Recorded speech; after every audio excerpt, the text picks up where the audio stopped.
দেখেছো কত বড় মাছ? তার নামটা যদি আমি জানি না। এটা আজকে আমার আব্বু ফ্রাই করবো, তার জন্য এটারে ভালো করে ক্লিন করে কেটে নিতেছে। একবার কাটছে উপর দিয়ে, আবার এটারে মানে কাটতেছে। এখন মাছটা ফ্রাই করার জন্য কিছু মশলা মিক্স করতে হবে। তার জন্য নিয়ে নিল আদা বাটা, রসুন বাটা, 1 চামচ হলুদের গুঁড়া, তারপর দিয়ে দিল 1 চামচ মরিচের গুঁড়া। তারপর দেখো যে 1 চামচে হবে না, তারপর আরো 1 চামচ দিল। পরে আরো একটু দিচ্ছিল, দেখাতে ভুলে গেছি। তারপর দিল গোলমরিচের গুঁড়া। মাই ঘরে যে মশলা বেশি সব জুতিতে ঢালছে।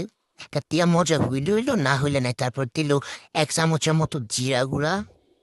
তারপর এটাতে দিল টেস্ট অনুযায়ী লবণ। এটা তো আবার ঘুটানোর কি দরকার ছিল, মানে একটু বেশি বেশি করবো আর কি।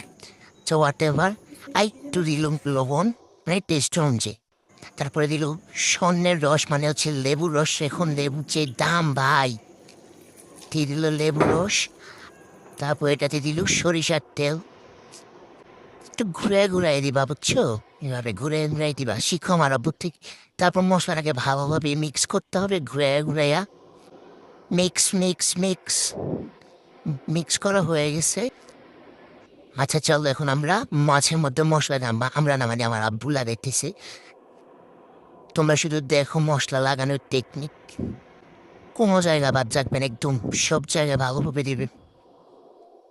মাছে মশলা মাখানো শেষ, এটাকে 1 ঘন্টার মতো রেখে দিছিল।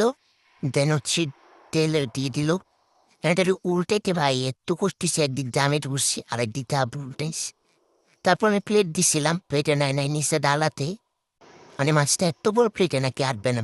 তারপর এটা দিয়ে দিল বাঘ মশলা, আমি টাইগার মশলা।